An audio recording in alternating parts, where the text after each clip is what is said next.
যে বাবরের আগেও কি ধরনের আগ্নেয়াস্ত্র ভারতবর্ষে ছিল, কিন্তু বাবর এসে সেটিকে সঠিক সঠিক প্রয়োগ করলেন এবং মুঘলরা, পরবর্তী মুঘল শাসকরা আগ্নেয়াস্ত্রকে একটা অন্য মাত্রা দিয়েছে যুদ্ধক্ষেত্রে সফল প্রয়োগ করে। তো যুদ্ধক্ষেত্রের প্রয়োগটা নিয়ে আমরা আজকে আলোচনা করছি না, আমরা আলোচনা করছি যে যুদ্ধের সঙ্গে জ্ঞান চর্চার বা বলা ভালো যে বোধের কি যোগাযোগ, কি সম্পর্ক ছিল। তো সেই কারণে আমরা কয়েকটি যুদ্ধকে বেছে নেব। প্রথম যে যুদ্ধটার কথা আমরা আজকে আলোচনা করতে চাইবো, এই যুদ্ধ সম্পর্কে আমরা সকলেই জানি, হ্যাঁ, যারা এখানে আজকে উপস্থিত আছি, সেই যুদ্ধটা হচ্ছে ব্যাটেল অফ পানিপথ। 1526 খ্রিস্টাব্দে হয়েছিল পানিপথের যুদ্ধ। এবার এই যুদ্ধের আউটকাম, রেজাল্ট সম্পর্কে আমরা সকলেই জানি যে দিল্লির সুলতান লোদীদেরকে পরাজিত করে মুঘল আক্রমণকারীরা, সেই সময় আক্রমণকারী বলছি কারণ তখনও সাম্রাজ্য প্রতিষ্ঠা হয়নি, তো মুঘল সৈন্য কি করলো, খুব সহজেই লোদীদের পরাস্ত করে। এবার মজার বিষয় হচ্ছে লোদী সেনাবাহিনীতে 1,00,000-এর ওপরে পদাতিক সৈন্য ছিল এবং 30 থেকে 40 হাজার রিজার্ভ ফোর্স ছিল, এবং তার সঙ্গে সঙ্গে ঐতিহ্যগতভাবে যে ধরনের অস্ত্র শস্ত্র বা ট্র্যাডিশনাল ওয়েপনরি মজুদ ছিল কিন্তু লোদীদের হাতে। উল্টো দিকে মুঘল সেনার কাছে, মুঘল সামগ্রিকভাবে সেনাবাহিনীতে মাত্র 15 থেকে 16 হাজার মেন ছিল সেনাবাহিনীতে, লোক ছিল 15-16 হাজারের একটি ছোট্ট ট্রুপস। তো এই 15-16 হাজারের একটি বাহিনী 1,00,000 1,50,000-এর একটি বাহিনীকে কিভাবে আউটনাম্বার করে দিল, কিভাবে ওভার পাওয়ার করে দিল, কিভাবে পরাজিত করলো, সেখান থেকেই আলোচনাটা ইন্টারেস্টিং একটা জায়গা নিয়ে নিচ্ছে। কিভাবে নাম্বার যে খুব একটা ম্যাটার নয়, সেটা কিভাবে বোঝা যাচ্ছে, কারণ আমরা দেখছি যে মুঘলরা সত্যি সত্যি এখানে আগ্নেয়াস্ত্রের ব্যবহার করছে। এবার তাকে কামান বলবো নাকি তাকে বন্দুক বলবো সেটা তো আলাদা আলোচনা, কিন্তু কামান এবং বন্দুকের মতো মোটামুটি মাঝামাঝি ধরনের একটা, এই দুইয়ের মাঝামাঝি মধ্যকালীন একটা আগ্নেয়াস্ত্রের সফল প্রয়োগ উনি করছেন। এবং এই প্রয়োগ করতে গিয়ে মানে এরম নয় যে যুদ্ধক্ষেত্রে আগে, মানে মুঘলরা আসার আগে যুদ্ধক্ষেত্রগুলোতে বন্দুকের কিছু কিছু ব্যবহারের উল্লেখ পাওয়া গেলেও মুঘলদের মতো এত সংগঠিত বা অর্গানাইজড ভাবে ব্যবহার কিন্তু আমরা দেখছি না। মুঘলরা একটা নতুন মেথড এখানে অ্যাপ্লাই করলেন, যে মেথডটার নাম রুমি মেথড। রুমি মেথড, ওস্তাদ রুমি ছিলেন বাবরের খুব ক্লোজ, খুব কাছের একজন বন্ধু এবং প্রকৌশলী ইঞ্জিনিয়ার। তো তিনি কি করলেন, তিনি একটা যুদ্ধ কৌশল রচনা করলেন। কি ধরনের যুদ্ধ কৌশল? এই যুদ্ধ কৌশলে উনি কি করলেন, ব্যাটেল ফিল্ডের মধ্যে বা যুদ্ধ ক্ষেত্রের মধ্যে সারি সারি কাঠের ঠেলা গাড়িকে সজ্জিত করলেন, যেটা মুভেবল, পোর্টেবল, যে গাড়িটা যেতে পারে, চাকা লাগানো গাড়ি। প্রায় 700 এরকম সামরিক ঠেলা গাড়িকে উনি সাজিয়ে দিলেন 1,00,000 সেনাবাহিনীর সামনে প্ল্যান করে, এবং প্রত্যেক 7-8টি ঠেলা গাড়িকে এমন ভাবে সাজালেন যার মাঝে 5-6 জন করে বন্দুকধারী থাকবে। অর্থাৎ 700 ঠেলা গাড়ির মধ্যে উনি বিভিন্ন ভাগে ভাগ করে একটা নিরাপদ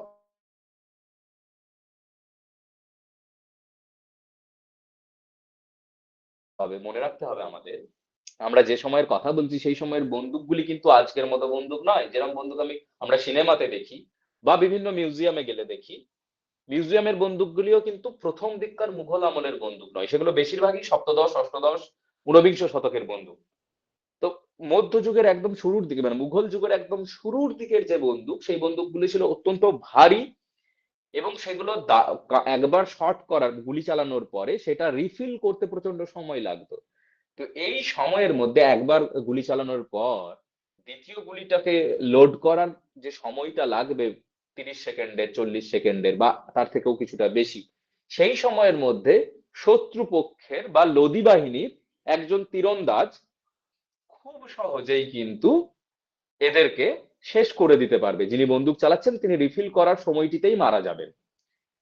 তো এই ধারণাটা যদি না থাকে, এই জ্ঞানটি ছিল বলেই বা এই প্রিকশনটা নিতে পেরেছিলেন বলেই কিন্তু বাবর মাত্র 15-20 15-16 হাজারের একটি ছোট্ট বাহিনী নিয়ে 1 লক্ষের ওপরে একটা এত বড় সুলতানি বাহিনীকে খুব সহজেই পরাজিত করছে।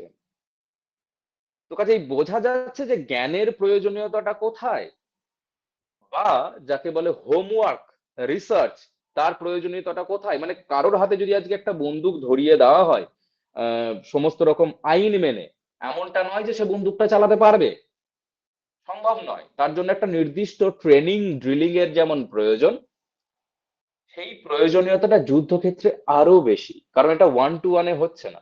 1 লক্ষের বিরুদ্ধে 15,000 লড়ছে, মানে এটাকে যদি আনুপাতিক হিসাবে ফেলি তাহলে কিন্তু একটা অত্যন্ত কঠিন, কমপ্লিকেটেড একটা অঙ্কে দাঁড়ায়। তো সেই ছকটাকে ভেঙে দিয়ে মুঘলরা পানিপথ জিতছে। শুধু পানিপথ নয়, বলে রাখতে হবে খানোয়ার যুদ্ধ এর পরের বছরেই হচ্ছে। পানিপথের পরের পরেই আমরা দেখবো খানোয়া যুদ্ধ হচ্ছে, যেখানে কিন্তু রাজপুত বাহিনী তার ক্যাভেলরি, এলিফ্যান্ট্রি বা অশ্ববাহিনী, হস্তি বাহিনীকে ক্যানন চার্জ করে, শুধুমাত্র আর্টিলারি চার্জ করে বা কামান দেগে প্যানিক তৈরি করে দেওয়া হচ্ছে। এক ধরনের ফিয়ার সাইকোসিস তৈরি করে দেওয়া হচ্ছে। কাদের মধ্যে? সেনাবাহিনীর মধ্যে, রাজপুত সেনাবাহিনীর মধ্যে। এবং খুব সহজে সেখানেও তারা ছোট্ট সৈন্য দল নিয়ে বিরাট রাজপুত সেনাদের হারিয়ে ফেলছে। এখন এই যে দুটো যুদ্ধের কথা বললাম, আমি আরো কয়েকটা যুদ্ধ নিয়ে আলোচনা করব।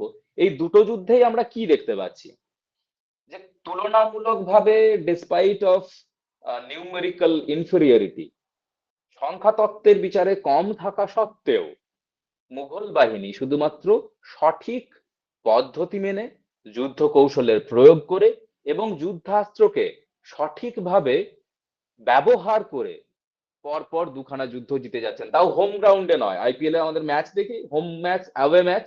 তো হোম ম্যাচে জেতা সহজ হয়, নিজের সাপোর্ট থাকে, ক্রাউড থাকে। অ্যাওয়ে ম্যাচ জেতা অনেক কঠিন হয়। তো একইভাবে মুঘলরা কিন্তু অ্যাওয়ে গ্রাউন্ডে লড়ছে, হোম গ্রাউন্ডে লড়ছে না। মানে বুঝতে হয় তাদের সম্পর্কে, সুলতানি বাহিনীর ক্ষমতা, দক্ষতা সম্পর্কে, সেটি তাদেরকে অনেক এগিয়ে রাখছে। এবার শুধুমাত্র এটুকু দিয়েই মুঘলরা থেমে থাকছে না, তারা ক্রমাগত তাদের যুদ্ধের জ্ঞান, যুদ্ধের কলা কৌশলকে আরো কিভাবে অ্যাডভান্স করা যায়, আরো কিভাবে উন্নত করা যায়, সেটা ক্রমাগত গবেষণা চালিয়ে গেছে। শুধু যুদ্ধক্ষেত্রে প্রয়োগের মধ্যে দিয়ে নয়, ব্যাকডোরে যখন যুদ্ধ হচ্ছে না সেই সময়েও যুদ্ধাস্ত্রের ওজন কিভাবে কমানো যায়, যুদ্ধাস্ত্রকে কিভাবে আরো সহজে নিয়ে যাওয়া যায় কম ক্ষতি হয়ে। কারণ যখন বন্দুক চালাচ্ছেন সেই সময় বন্দুক ফেটে প্রচুর লোক মারা যেত, নিজের সেনারাই মারা যেত, নিজের যুদ্ধের পশু যারা রয়েছে, মানে যেগুলি রয়েছে, হাতি, ঘোড়া, তারাও মারা যেত অনেক সময়। তো সেটাকে কিভাবে আরো কমানো যায়, দুর্ঘটনাকে কিভাবে আরো কমিয়ে আনা যায়, শূন্যে নামানো যায়, সেই নিয়েও গবেষণা হচ্ছে। এবং যুদ্ধ করতে করতে তারা ক্রমাগত তাদের যুদ্ধের জ্ঞান ভান্ডারটাকে সমৃদ্ধ করে গেছে। কোথাও কিছু ফেল করলে সেই ফেলিয়ারটাকে, সেই ব্যর্থতাটাকে পরবর্তীকালের যুদ্ধে সফলভাবে প্রয়োগ করেছে, সেই খামতিগুলোকে ঢেকে দিয়েছে, আবার নতুন করে শিখে, যেটা আমরা সাধারণত করতে পারি না আমাদের জীবনে। কিন্তু একটা স্টেট, একটা রাষ্ট্র, মুঘল রাষ্ট্র তার সেনাবাহিনীকে ধারাবাহিকভাবে বছরের পর বছর উন্নত থেকে উন্নততর করে গেছে, তার জ্ঞান ভান্ডারকে সমৃদ্ধ থেকে সমৃদ্ধতর করে যাবার চেষ্টা করে গেছে। এবং এটাই ছিল মুঘল সেনাবাহিনীর সবচেয়ে বড় ইউএসপি। কিভাবে? আমরা যদি এবার বাবর থেকে একটু তার পরবর্তী জেনারেশনে যাই, আকবরের সময়, আমরা জানি যে আকবর একটা পলিসি নিচ্ছেন, সেটা হচ্ছে তার সাম্রাজ্য বিস্তার। এবং এই সাম্রাজ্য বিস্তার, অ্যানেক্সেশন পলিসি করতে গিয়ে ভারতবর্ষের বিভিন্ন যে স্বাধীন রাজ্যগুলি ছিল, সেটা রাজপুতনার রাজারা হতে পারে, বা সেটা বাংলার আহ, জমিদার রাজারা হতে পারেন, বা দক্ষিণ ভারতের ডেকানের দিকেও হতে পারে, বা সুরাটে, গুজরাটের দিকেও হতে পারে। তিনি কি করছেন? মুঘল সাম্রাজ্যের বিস্তার ঘটাচ্ছেন, সাম্রাজ্য বিস্তারের পলিসি নিচ্ছেন। এবং এই পলিসি করতে গিয়ে প্রথম যেটা করেছিলেন সেটা হচ্ছে ডিপ্লোমেসি নিয়েছিলেন। তোমরা জানো যে বৈবাহিক সম্পর্কে বন্ধুত্ব তৈরি করছেন, বিভিন্ন রাজ পরিবারে বিয়ের সম্বন্ধ পাঠাচ্ছেন, বিয়ে করছেন এবং তার বশ্যতা, আনুগত্য নিয়ে নিচ্ছেন। এভাবে বেশ কিছু রাজ্যকে উনি আহ মুঘল সাম্রাজ্যের মধ্যে অন্তর্ভুক্ত করে নিলেন। অর্থাৎ মুঘল বিরাট যে মুঘল এম্পায়ার, তার পার্ট হয়ে গেল বিভিন্ন দেশীয় রাজ্য। কিন্তু তারপরেও প্রচুর দেশীয় রাজ্য ছিল যারা বশ্যতা স্বীকার করতে চায়নি। তার মধ্যে অন্যতম হচ্ছে চিত্তর। চিত্তরগড় দুর্গ বিখ্যাত, আমরা জানি। চিত্তর, রণথম্বর, এই ফোর্ট গুলোর কথা আমরা শুনেছি আগে। তো 1568, 1568 খ্রিস্টাব্দ, এই বছরে মুঘলরা, আকবরের সেনাবাহিনী 15টা ভারী কামান নিয়ে চিতোর দুর্গকে অবরুদ্ধ করে, অর্থাৎ দুর্গকে চারিদিক দিয়ে ঘিরে ফেলে। এবার দুর্গগুলো বেশিরভাগই রাজস্থানের যে দুর্গ সেগুলো মরুভূমির মধ্যে অবস্থিত। সুতরাং বুঝতেই পারছি যে যদি যুদ্ধ মানে দীর্ঘদিন যদি অবরুদ্ধ করে রাখতে হয় তাহলে কিসের সমস্যা হতে পারে? লজিস্টিক, ফুড অ্যান্ড ফডার, খাবারের সমস্যা হবেই, জলের সমস্যা হবেই। তো সেই সমস্যা যেমন মুঘলদের হবে, রাজপুতদেরও তো হবে। তো সেই সমস্যা থেকে যতদিন ধরে আটকে রাখা যাবে, যত সমস্যা তৈরি করা যাবে দুর্গের ভিতরে থাকা সেনাবাহিনীর জন্য, তত কঠিন হয়ে যাবে। এবার দুর্গে পৌঁছানোটা কিন্তু অত্যন্ত কঠিন কাজ, এবং দুর্গের প্রাচীর ভাঙা ততোধিক শক্ত। কারণ দুর্গের প্রাচীর এই সময় যেভাবে তৈরি হচ্ছে, যে ট্যাকটিক্সে গঠন করা হচ্ছে দুর্গের স্ট্রাকচার, তা সহজে ভেঙে ফেলা যেত না। তো আকবর এবং তার সেনাবাহিনী 15টা ফিল্ড ক্যানন নিয়ে যাচ্ছেন সিজ করার জন্য দুর্গকে, এবং মাত্র কয়েকদিনের মধ্যেই, 3-4 সপ্তাহের মধ্যেই কিন্তু দুর্গের প্রাচীর ভেঙে দুর্গ দখল হয়। এবং চিত্তরগড় দুর্গ দখলের পর চিত্তরের যিনি শাসক থাকছেন রাজপুতনার ওই অঞ্চলের, তিনি বশ্যতা স্বীকার করছেন, আনুগত্য স্বীকার করছেন, এবং মুঘল দরবারে পাঠ হয়ে যাচ্ছে, মুঘল সাম্রাজ্যের অংশ হয়ে উঠছে। এর ঠিক 5 বছর পর আর একটা অবরোধের কথা আমরা জানি, সেটা হচ্ছে সুরাট অবরোধ, সুরাট দুর্গ দখল। কিন্তু সুরাটের দুর্গ দখলটা রাজপুতনার দুর্গ দখলের মতো সহজ হলো না। এখানে যেটা রাজপুতানাতে বা চিতরে মাত্র 15-16 দিন, 2 সপ্তাহ, 3 সপ্তাহের মধ্যে দখল হচ্ছে, অবরোধ হচ্ছে, সুরাটের ক্ষেত্রে সেটাই লেগে গেল 47 ডেজ, 47 দিন, 1.5 মাসের থেকে কিছুটা বেশি সময়। তার কারণ কি? সুরাটের শাসকরা এই সময় দুর্গের চারিদিকে ল্যান্ড মাইন্স পেতে রাখছে। আর মুঘলদের বন্দুক কামানের জ্ঞান থাকলেও মাইন সম্পর্কে বিরাট জ্ঞান তখনও তৈরি হয়নি, এই সম্পর্কে মুঘলরা অতটা অবগত নয়। কিন্তু শেষমেশ 47 দিনের মাথায় সুরাট দুর্গ বশ্যতা স্বীকার করে, পরাজিত হয় এবং মুঘলদের হাতে নিজেদেরকে সঁপে দিচ্ছে। এবার এই যে ল্যান্ডমাইনের ব্যর্থতা, ল্যান্ডমাইনের জন্য মুঘলদের এতটা সময় লাগলো, সময় লাগছে মানে শুধুমাত্র শত্রুপক্ষের সময় লাগছে তা তো নয়, সেই সময় মুঘলদেরও সময় লাগছে, মুঘলের সেনাবাহিনীও মরছে, তাদেরও খাবারের অভাব, জলের অভাব হচ্ছে। এবং যেহেতু সেনাবাহিনীর একটা বড় অংশ ব্যস্ত রয়েছে যুদ্ধ করতে বা দুর্গ দখল করতে, কেন্দ্রে বা দিল্লি, আগ্রাতে তখন কিন্তু নানা ধরনের উপদ্রব তৈরি হবারও সম্ভাবনা তৈরি হচ্ছে। অর্থাৎ ইন্টারনাল টার্ময়েল সেদিকেও জটিলতার দিকে নিয়ে যাচ্ছে। তো কাজে এই 47 দিনের যে অবরুদ্ধ, 47 দিন যে লেগে যাওয়া একটা দুর্গ দখল করতে, শুধুমাত্র ল্যান্ড মাইনের উপর কোনো জ্ঞান না থাকার জন্য, সেটা মুঘলরা কিন্তু ভুলে গেল না। এই ফেলিয়ারটা দেখলো, ফেলিয়ার মানে ফাইনালি জিতেছিল, কিন্তু এই যে সময় লাগলো, এই সময়টা থেকে মুঘলরা নিজেরা ফিরে যাওয়ার পর আবার শিখলো এটার উপরে।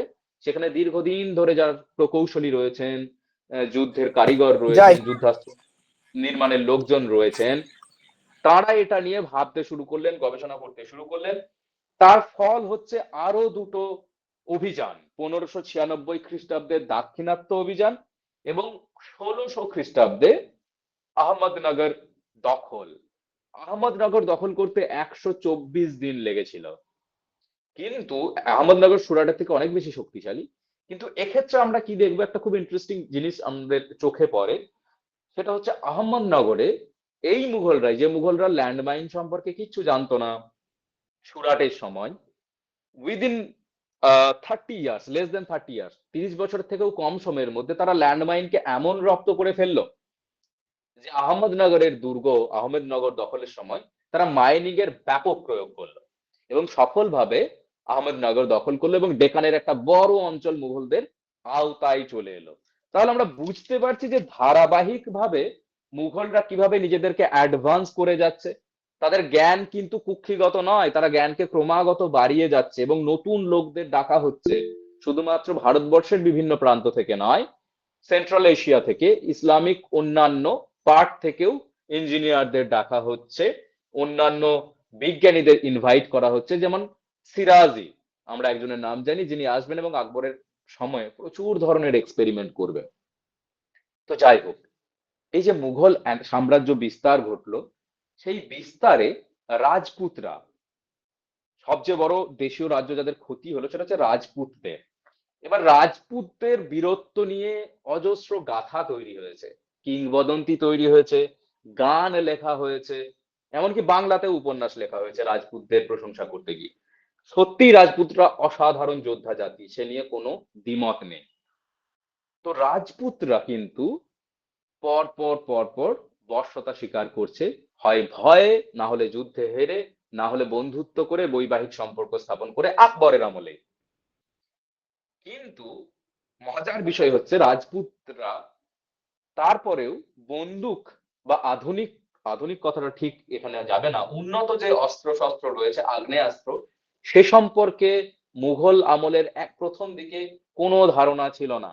তারা জানেনই না বন্দুক জিনিসটা কি, তারা দেখছেন শুধু। কিন্তু বন্দুক নির্মাণের, বন্দুক তৈরির যে প্রযুক্তি, সেটা রাজপুতদের কাছে নেই। এবার এখানে একটা খুব গুরুত্বপূর্ণ কথা বলা দরকার। রাজপুত যুবকরা, রাজপুত রাজপুত্ররা, তারা মুঘল দরবারে বিভিন্ন উচ্চ পদে চাকরি পাচ্ছেন, বড় বড় মানসবদারি পাচ্ছেন। আমরা জানি ইতিহাসের ছাত্রছাত্রীরা, মানসিংহ থেকে বীরবল থেকে শুরু করে সকলে, টোডরমাল থেকে শুরু করে, তাঁরা প্রত্যেকেই 5,000 10,000 মনসবদার করছেন। অর্থাৎ মুঘল যে মন্ত্রিসভা, তার কোর কমিটিতে ঢুকে যাচ্ছেন, আজকের ভাষায় যাকে বলে। অর্থাৎ টপ 1 2 3 4, মানে সম্রাটকে বাদ দিলে 2 3 4 রাজপুতরা হচ্ছেন। বিভিন্ন রাজপুত রাজা, যুবরাজ, তাদেরকে সেই পোস্ট দেওয়া হচ্ছে। কিন্তু বাবা, তাদেরকে এই যুদ্ধ অস্ত্র, যুদ্ধের যে নতুন প্রযুক্তি, আগ্নেয়াস্ত্র, সে সম্পর্কে কিচ্ছু বলা হয় না। বারবার জানতে চাওয়ার চেষ্টা করলেও এই যে গোপন ফর্মুলা কিভাবে নির্মাণ করতে হবে সেটা তো দেওয়া হয় না।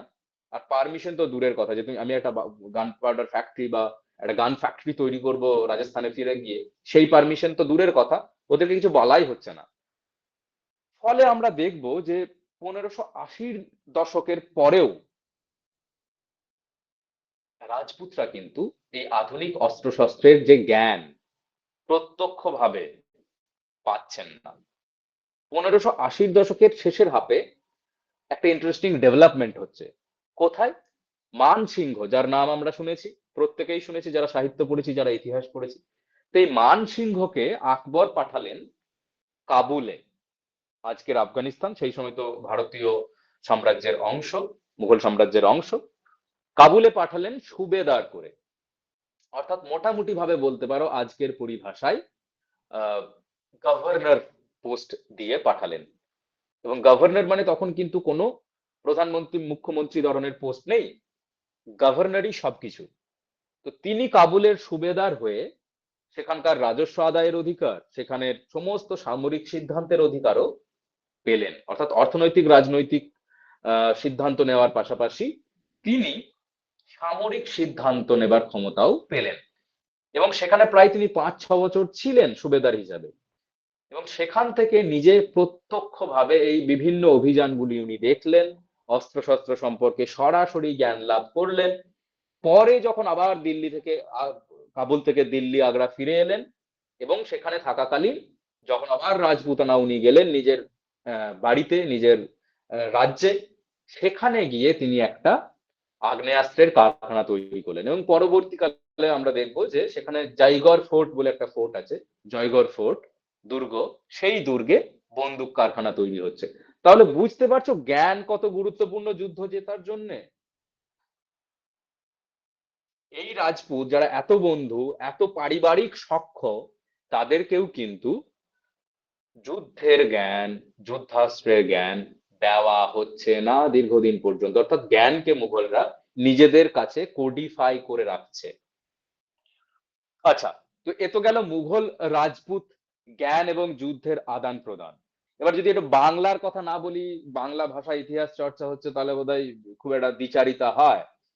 তো বাংলার কথা যদি আমরা এখানে আলোচনা করি, তো শুধু মুঘলে না করে আমরা একটু সালতানেট পিরিয়ড বা সুলতানি যুগের কথা বলি, তাহলে বোধহয় বুঝতে সুবিধা হবে। আমি কি খুব বেশি সময় নিয়ে ফেলছি সুমনদা?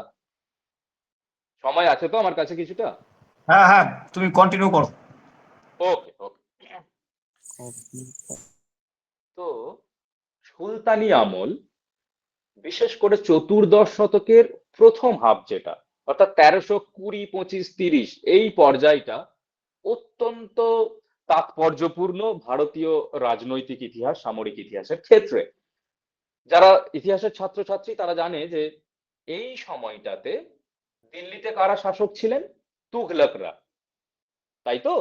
এবার তুঘলক আমল কিসের জন্য পরিচিত? বিশেষ করে মোহাম্মদ বিন তুঘলকের সময়টা নানা ধরনের এক্সপেরিমেন্টস, পরীক্ষা নিরীক্ষার জন্য পরিচিত। কি ধরনের পরীক্ষা হচ্ছে? রাজস্ব ক্ষেত্রে পরীক্ষা হচ্ছে, নানা ধরনের এক্সপেরিমেন্ট করা হচ্ছে, রাজধানী বা ক্যাপিটাল শিফট করা হচ্ছে এক জায়গা থেকে আরেক জায়গায়, এবং মুদ্রা ব্যবস্থার ক্ষেত্রেও করা হচ্ছে। এবং এই সময়ে তুঘলক অর্থনীতি খানিকটা দুর্বল হয়ে যায়। এছাড়াও প্রচুর কৃষক বিদ্রোহের কথাও আমরা এই সময়টাই পাই।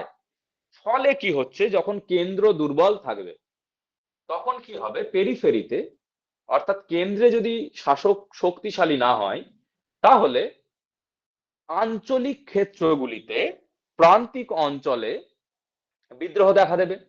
এবং একটা গুরুত্বপূর্ণ সমাপতন ঘটছে এই সময়। দুর্বল তুগলকদের নিয়ন্ত্রণের অভাবে সারা দেশের যে রাজারা ছিলেন, শাসকরা ছিলেন, যারা আনুগত্যের সম্পর্কে কেন্দ্রের সঙ্গে যোগাযোগে ছিল, তারা ধীরে ধীরে সম্পর্কটাকে শিথিল করছে। এটা আমাদের জীবনেও হয়।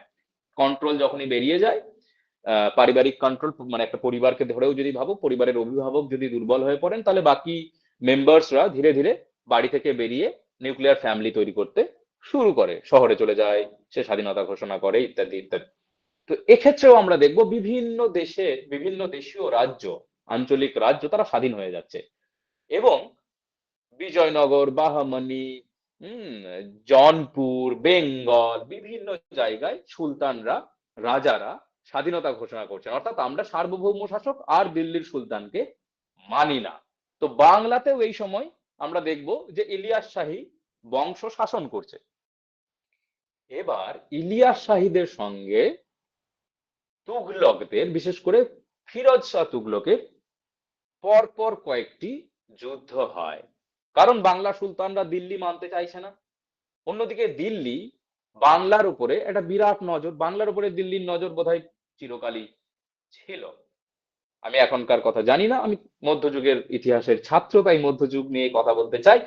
তো যাই হোক, তো মধ্যযুগে যেটা হচ্ছে, বেঙ্গল যেহেতু বিভিন্ন ধরনের প্রাচুর্য দ্বারা ঘেরা ছিল প্রাচীন কাল থেকেই, মধ্যযুগেও বেঙ্গলকে, বাংলাকে দিল্লি দখল করতে চেয়েছে, কিন্তু দীর্ঘ সময় পর্যন্ত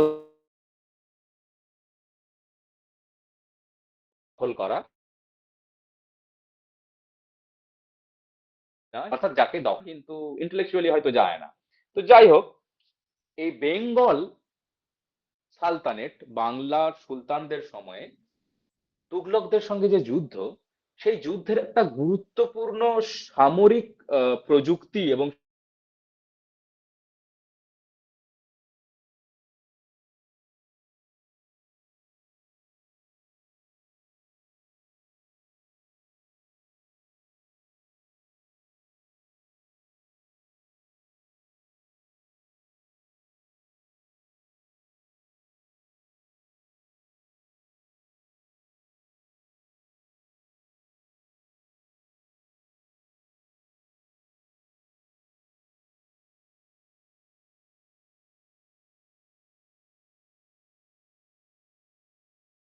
গরম হয় না হয়, এবং বর্ষা হলে এখানে প্রচন্ড রোগের প্রাদুর্ভাব দেখা যায়। সেনাবাহিনী নিয়ে প্রবেশ করা যায় না, পথঘাট ভেঙে যায়। এবার বাকি সময়টা বাদ দিয়ে যে আইডিয়াল যে পিরিয়ডটার কথা বললাম, October to late October to early March, যে সময় অতটা এখানে বর্ষা হয় না, অতটা এখানে গরম থাকে না, বেশ শীতল পরিবেশ, সেই সময়ে যুদ্ধ তো হতে পারে। তাহলে এই সময়ে যদি যুদ্ধ হয়, তাহলে কিভাবে দিল্লির মতো শক্তিশালী সেনাবাহিনীকে প্রতিরোধ করা সম্ভব? তো সেটা করতে গেলে ভারতীয়রা, যে বাঙালিরা যে বিষয়টার উপরে ভরসা রাখলেন, বাঙালি শাসকরা, সেটা হচ্ছে দুর্গ। এবার এই দুর্গগুলো কিন্তু কোনোভাবেই রাজস্থানের মতো স্টোন মেড দুর্গ নয়, পাথরের দুর্গ নয়, বা ইটেরও দুর্গ নয়, বরং মাটির দুর্গ। প্রত্যেকটি মাটির দুর্গ। তার মধ্যে অন্যতম একটা দুর্গ হচ্ছে একডালা, একডালা দুর্গ তৈরি হলো।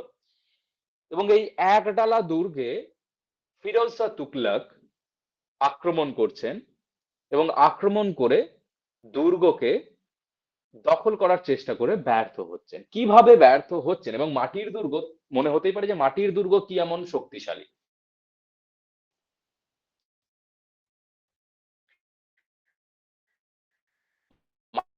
মাটির দুর্গের প্রাচীর যদি একবার ভেঙে ফেলা যায়, সেই প্রাচীর প্রাচীর তৈরি করতে, নিরাপত্তার বলয় তৈরি করতে অন্তত পক্ষে আরো সপ্তাহখানেক লাগার কথা। কিন্তু মাটির দুর্গের ক্ষেত্রে খুব সহজেই রিপেয়ার করা যেত, এক। আর দুই হচ্ছে দুর্গগুলি এমন আহ, ভৌগোলিক অবস্থানে হতো, নদীর খুব কাছাকাছি, জঙ্গলের মাঝে, দুর্ভেদ্য জায়গাতে। সেখানে যদি কোনো রকমে একবার সেনাবাহিনী, অর্থাৎ নিজের পক্ষের সেনাবাহিনী, শাসক পৌঁছে যেতে পারে এবং কিছুদিন অপেক্ষা করানো যেতে পারে বর্ষা পর্যন্ত, তাহলে শত্রুপক্ষ কোনোভাবেই জয়লাভ করতে পারে না। কারণ এখানকার বর্ষার সঙ্গে, এখানকার পোকামাকড়ের সঙ্গে, এখানকার রোগের সঙ্গে, ব্যাধির সঙ্গে এখানকার মানুষ পরিচিত, দিল্লির মানুষ পরিচিত নয়।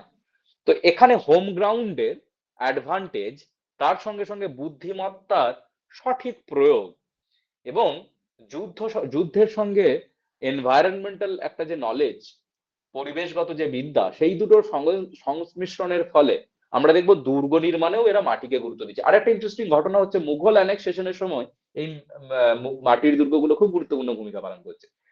কামানের গোলাতে পাথরের দুর্গ বা ইটের দুর্গ ভেঙে যেত, কাঠের দুর্গ তো নষ্ট হয়ে যাবে, কিন্তু মাটির দুর্গ এমন ভাবে অ্যাবসর্ব করে নিত কামানের গোলাকে যে খুব একটা ফলপ্রসূ হতো না, বরং উল্টে খুব তাড়াতাড়ি রিপেয়ার করে মুঘল সেনাবাহিনীকে তারা ঘিরে ফেলতে পারতো এবং জিততে পারতো। তো যাই হোক, আবার সুলতানি আমলে যদি ফিরি, তো এই একডালা দুর্গের সাহায্যে ইলিয়াস শাহী শাসকরা তুগলকদের কিন্তু ফলে কি হচ্ছে, পুরো সুলতানি আমলে দীর্ঘদিন পর্যন্ত সম্পূর্ণ বেঙ্গলকে দিল্লির সুলতানরা দখল করতে পারলেন না। যদিও মনে রাখতে হবে, মুঘল আমলে বিশেষ করে আকবরের সময় বেঙ্গল দখল হয়ে যায়, কিন্তু 200-250 বছর ধরে বাংলা স্বাধীন থাকছে শুধুমাত্র এই সামরিক প্রযুক্তি এবং জ্ঞানের সঠিক সংমিশ্রণের মাধ্যমে। তো মুঘল গেল, বাংলা গেল। এবার আরেকটা ইম্পর্টেন্ট জায়গায় যদি আমরা ফোকাস করি, যারা দুর্গ এবং গেরিলা যুদ্ধের জন্য খুবই প্রসিদ্ধ, এবং মুঘল পরবর্তী সময়ে অষ্টাদশ শতকে আমরা জানি মুঘল, বিরাট যে মুঘল সাম্রাজ্য, যাকে গ্রেট মুঘল বলা হতো, তাদের পতন ঘটে যাচ্ছে ঔরঙ্গজেবের পরেই। ডিজেনারেট করে যাচ্ছে এম্পায়ারটা, ধীরে ধীরে ভাঙতে থাকছে, পচন ধরতে থাকছে। যদিও তারপরে লেটার মুঘল এবং লেসার মুঘল বলে দীর্ঘদিন রুল করেছেন তারা, কিন্তু সেই ক্ষমতা, সেই ঐতিহ্য কোনোটি আর থাকেনি। তো অষ্টাদশ শতকে মুঘলদের যে ছেড়ে যাওয়া জমি, বিশেষ করে উত্তর ভারতের একটা বড় অংশ এবং দাক্ষিণাত্যে, সেটা দখলকৃত হচ্ছে মারাঠাদের দ্বারা। প্রথমে শিবাজি কিছুটা পেনিট্রেট করেছিলেন, পরবর্তীকালে যারা করছেন সেটা হচ্ছে পেশোয়া। পেশোয়া তন্ত্র সম্পর্কে আপনাদের ধারণা আছে, ছাত্রছাত্রীদের তো রয়েছে। তো সে যাই হোক, সেই রাজনৈতিক দিকটাই আমি যাচ্ছি না, আমি সামরিক দিকে ফোকাস করতে চাইছি। তো মারাঠারা কি দেখবো, মারাঠা ইতিহাস পড়লেই মারাঠা যুদ্ধের সবচেয়ে গুরুত্বপূর্ণ যে দুটি দিক, এক হচ্ছে দুর্গ, দুই হচ্ছে গেরিলা যুদ্ধ। গেরিলা যুদ্ধের কথা ইতিহাসের বাইরেও অন্যান্য বিষয়ের ছাত্রছাত্রীরা জানে। ভিয়েতনাম যুদ্ধের সময় ভিয়েতনামিরা আমেরিকার সেনাবাহিনীর বিরুদ্ধে ব্যাপকভাবে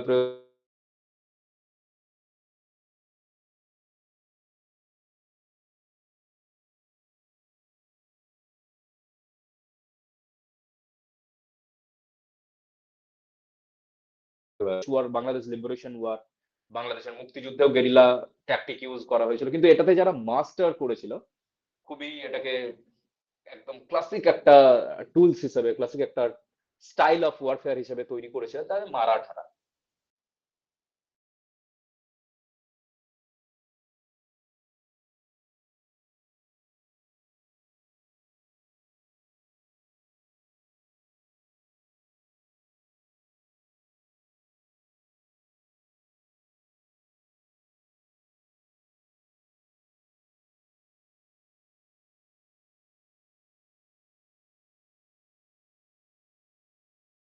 এই যে তো প্রত্যেকটা দুর্গই কৌশিক দা এখানে রয়েছেন, কৌশিক দা হাসছেন। তো আমি কৌশিক দার সঙ্গে গেছিলাম।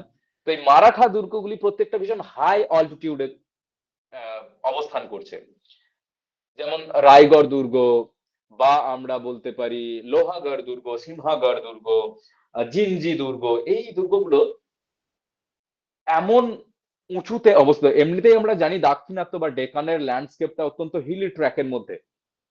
এবার সেই জায়গাতে প্রতিটি দুর্গই পাহাড়ের কোলে তৈরি। আজকের দিনে দাঁড়িয়ে, আমি গেছিলাম লকডাউনের আগে 2018-19 সাল, সেই সময়ও আমি বলছি উম, ওই দুর্গগুলিতে কোনো বৃষ্টি না হয়ে স্বাভাবিক আবহাওয়া পরিবেশে উঠতে যথেষ্ট বেগ পেতে হয়। কিন্তু ওর ওপরে উঠে গিয়ে আমি দেখছি তার উপরে মানে দরগা আছে, তার ওপরে আলাদা হাতি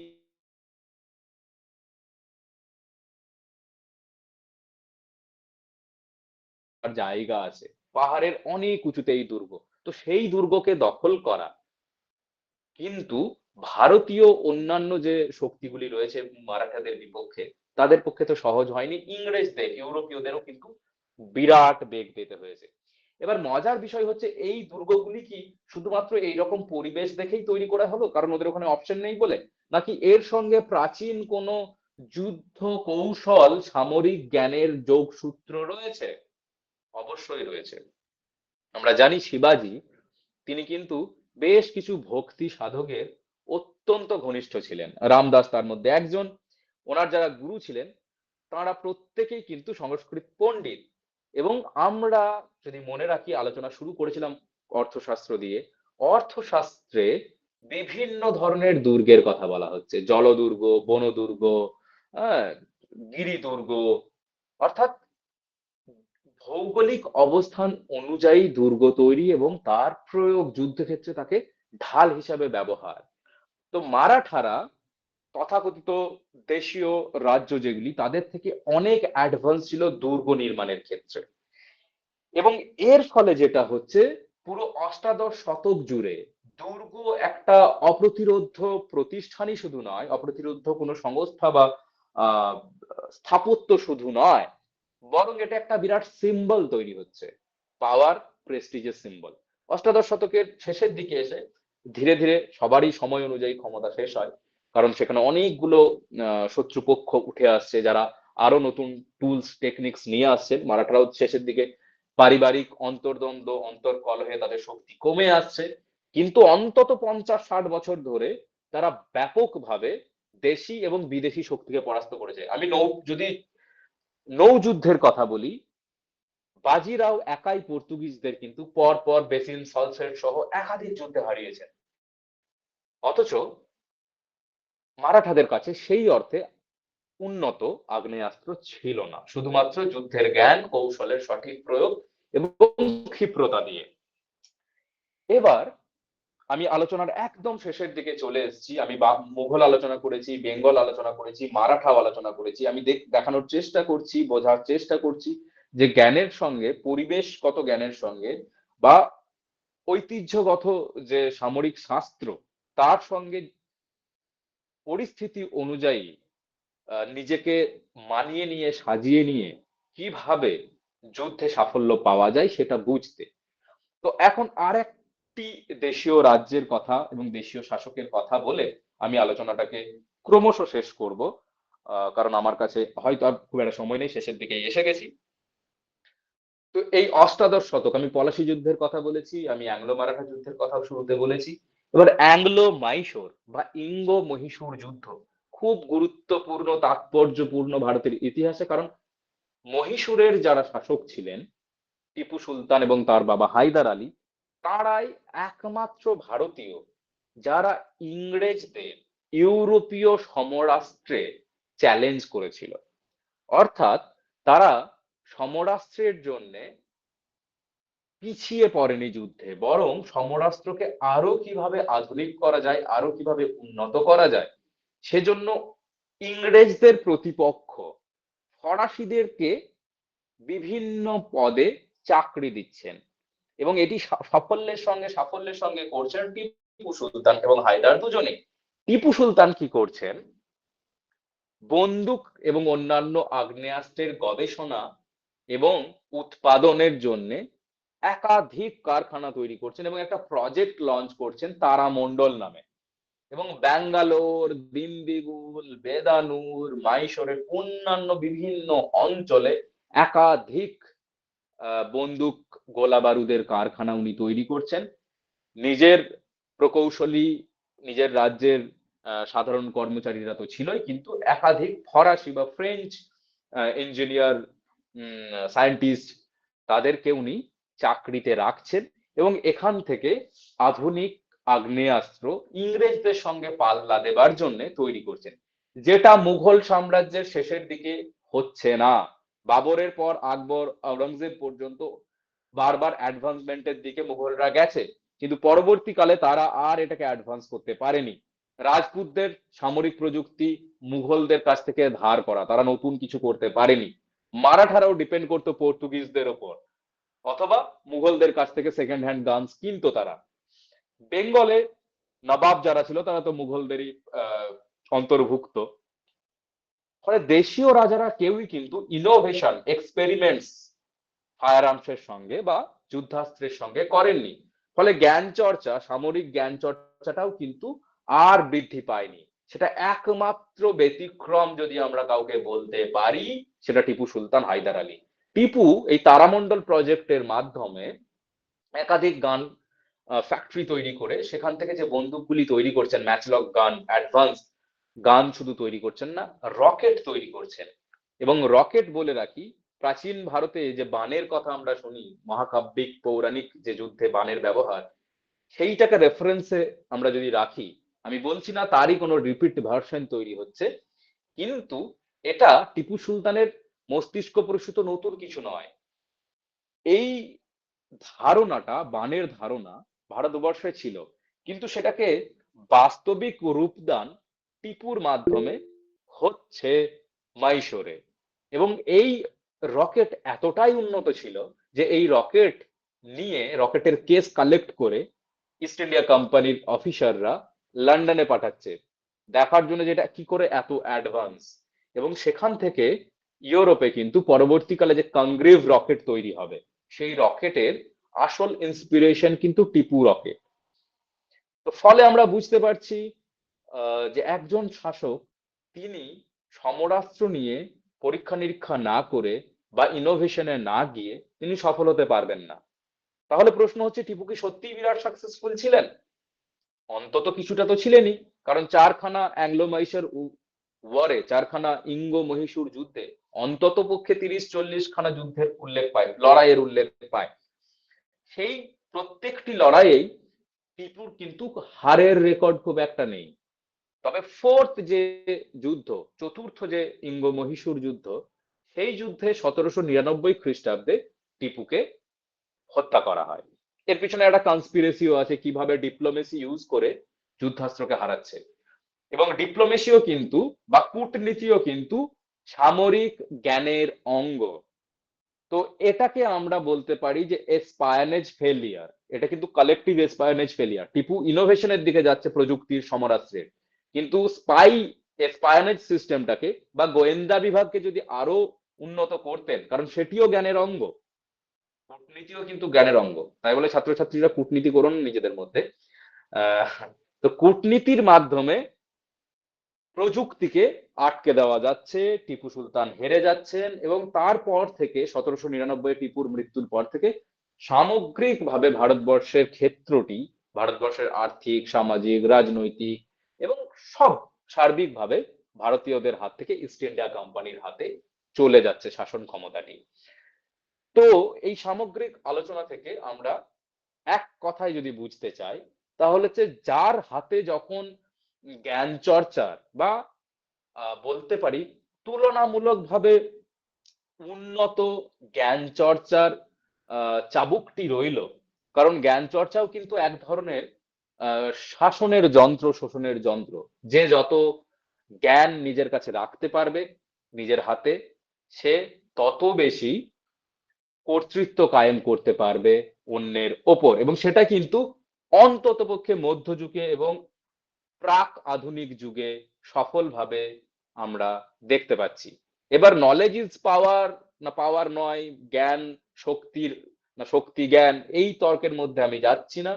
কিন্তু জ্ঞানের যে একটা দিক রয়েছে, যে দিকটা দিয়ে শাসন করা যায়, শোষণ করা যায়, তার সফল প্রয়োগ ঔপনিবেশিক শাসকরা দেখিয়েছেন এশিয়াটিক সোসাইটির পর।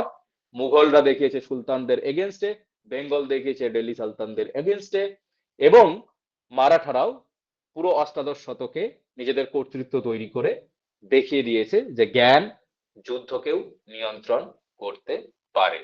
So that's all for today. Thank you so much. কারোর কোনো প্রশ্ন জিজ্ঞাসা থাকলে প্রত্যেকে নির্দ্বিধায় করতে পারে। ধন্যবাদ। থ্যাংক ইউ প্রফেসর বিদ্যুৎ, খুব ভালো লাগলো আপনার সুচিন্তিত বক্তব্য এবং বিভিন্নভাবে আপনি ব্যাখ্যা করলেন। তো ছাত্রছাত্রীদের কাছে অনুরোধ করব, যদি কোনো কোশ্চেন থাকে স্যারকে তোমরা করো, স্যার উত্তর নিশ্চয়ই দেবেন।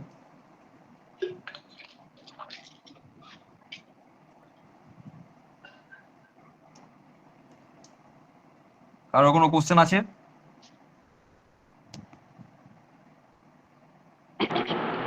স্যার। রিয়া মন্ডল, রিয়া মন্ডল। হ্যাঁ স্যার, বলছি যে আপনি একটা মানে যুদ্ধের পদ্ধতির কথা বললেন, সেটা হলো ল্যান্ড মাইন। তো এটা কিরকম পদ্ধতি ছিল? দেখো, যদি তোমাকে আমি সহজ ভাষায় বোঝাতে চাই, তুমি এখন কোন ক্লাসে পড়ো Riya? Sir, second same. BA second same, মানে তুমি 2024 এসে সেকেন্ড সেমিস্টার করছো, মানে ফার্স্ট ইয়ারের স্টুডেন্ট তুমি। আচ্ছা, তো দেখো ল্যান্ডমাইন সঙ্গে তোমরা খুব একটা পরিচিত নও। আমরা পরিচিত, আমরা যারা 2010-11 এই সময়টাতে স্কুল কলেজে পড়তাম, আমরা প্রচুর খবরে দেখেছি ল্যান্ড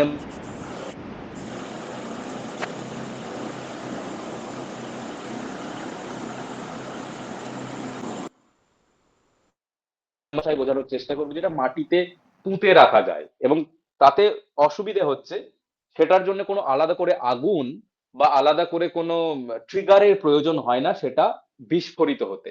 সেখানে কোনো ধরনের চাপ যদি পড়ে তাহলে সেটা ফেটে যায়। এবার যদি মাটিতে পোঁতা থাকে এক ধরনের বোম, যেটা পা দিলেই ফেটে যেতে পারে বা সেখানে আঘাত লাগলে ফেটে যেতে পারে, সেটা কি বিপজ্জনক নয় রিয়া?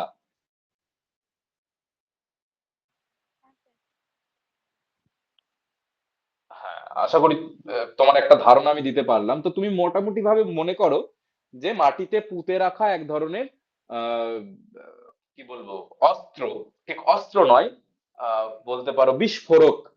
তো যে বিস্ফোরক অত্যন্ত ভয়ঙ্কর হয়ে যেতে পারে যুদ্ধক্ষেত্রের দুর্গের চারিদিকে যদি তা পোঁতা থাকে। বোঝা হ্যাঁ স্যার, গেছে? এটা জানি। হ্যাঁ জানি, কিন্তু নামটার সাথে পরিচিত নয়। বুঝতে পেরেছি, বুঝতে পেরেছি, কোনো সমস্যা নেই। নেক্সট কারো কোনো কোশ্চেন? আর কারো কোনো কোশ্চেন?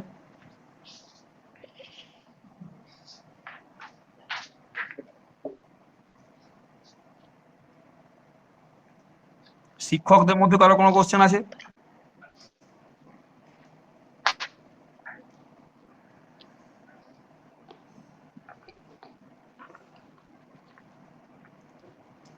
শিক্ষকদের থেকে কারো কোনো কোশ্চেন আছে?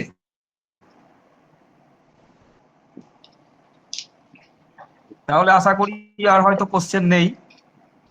তো আমার খুব ভালো লাগতো, নতুন ধরনের বক্তব্য শুনলাম এবং আমাদের জ্ঞান পরম্পরার যে ঐতিহ্য, সেই ঐতিহ্যে সমরবিদ্যা কিভাবে আসছে সেটা সম্পর্কে আজকে ছাত্রছাত্রীরা অবগত হলো। আশা করি প্রত্যেকের ভালো লেগেছে এবং আমি তো খুবই অভিভূত, এত সুন্দর লেকচার আমরা শুনতে পেলাম। তো আমি আর সময় নষ্ট করছি না, আমি সরাসরি মাননীয় বিভাগীয় প্রধানের কাছে চলে যাচ্ছি সরকারিভাবে ভোট অফ থ্যাঙ্কস দেওয়ার জন্য। অনেক ধন্যবাদ বিদ্যুৎ স্যারকে, তার এই মূল্যবান সময় এবং এত সুন্দর এই আলোচনায় অংশগ্রহণ করেছেন তিনি এবং এত সুন্দর আলোচনা করলেন। তো তিনি আজকের আলোচনায় যে মূল বিষয়গুলো উঠে এসেছে সেটা আমি যদি বলি তাহলে বলা যায় যে ভারতীয় সামরিক ইতিহাস চর্চার সূত্রপাত কিভাবে ঘটলো এবং ঔপনিবেশিক আমলে ইংরেজদের ভারতীয় সমরবিদ্যার প্রতি দৃষ্টি কি ছিল এর ব্যাখ্যা তিনি করেছেন যেমনি, তেমনি তিনি আমরা দেখব যে ঔপনিবেশিক আমলে ইংরেজদের ভারতীয় অতীত ঐতিহ্যের প্রতি অবহেলার প্রসঙ্গ কথাও তিনি বলেছেন, এবং সাথে ইংরেজদের ভারতীয় সমরবিদ্যা সম্পর্কে কোনো ধারণা ছিল না। এই তত্ত্বকে খণ্ডন করতে গিয়ে তিনি প্রাচীন ভারতীয় বিভিন্ন যুদ্ধের ব্যাখ্যা করেছেন এবং তার সাথে সাথে সামরিক বাহিনীর কথাও বলেছেন, এবং আলোচনার প্রসঙ্গেই এসেছে যে যুদ্ধের সঙ্গে জ্ঞানের সম্পর্ক কি, এবং সেটার ব্যাখ্যা করতে গিয়ে সাথে তিনি মুঘল আমলের কয়েকটি যুদ্ধের যেমন উল্লেখ করেছেন এবং বিভিন্ন সামরিক রণনীতি কথাও বলেছেন, এবং যুদ্ধের ব্যাখ্যা করতে গিয়ে ভারতীয় ঐতিহ্য পরম্পরার সাথে সমরবিদ্যার সম্পর্ক স্থাপন করেছেন। এবং আজকের এই আলোচনা বর্তমান সময়ের প্রেক্ষিতে অনেকটাই প্রাসঙ্গিক, যা আজকের আলোচনার অংশগ্রহণকারী ছাত্রছাত্রীদের প্রাচীন মধ্য ও আধুনিক যুগের ইতিহাসে সামরিক যুদ্ধের ইতিহাসকে নতুনভাবে দেখতে সাহায্য করবে এবং সামরিক ইতিহাস চর্চার গবেষণায় উদ্বুদ্ধ করবে বলে আশা রাখি।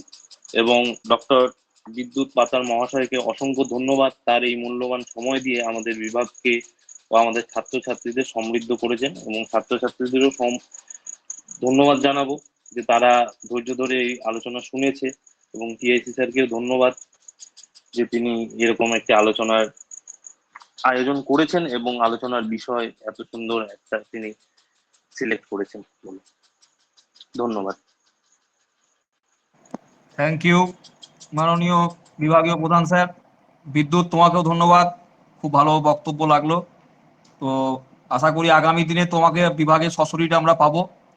একদিন এসো আমাদের কলেজে, আমি ভালো লাগবে। ভার্চুয়াল নিশ্চয়ই চাইবো ভার্চুয়াল কলেজে গিয়ে মাধ্যমে যেতে। তো আর আড্ডা হয় না। তো একদমই যাই হোক, একদম। তুমি কলেজে এসো, তোমাকে আমি আমন্ত্রণ জানালাম। তোমার নিশ্চয়ই সময় সুযোগ অনুযায়ী তুমি বলবে, নিশ্চয়ই। তাহলেই হবে।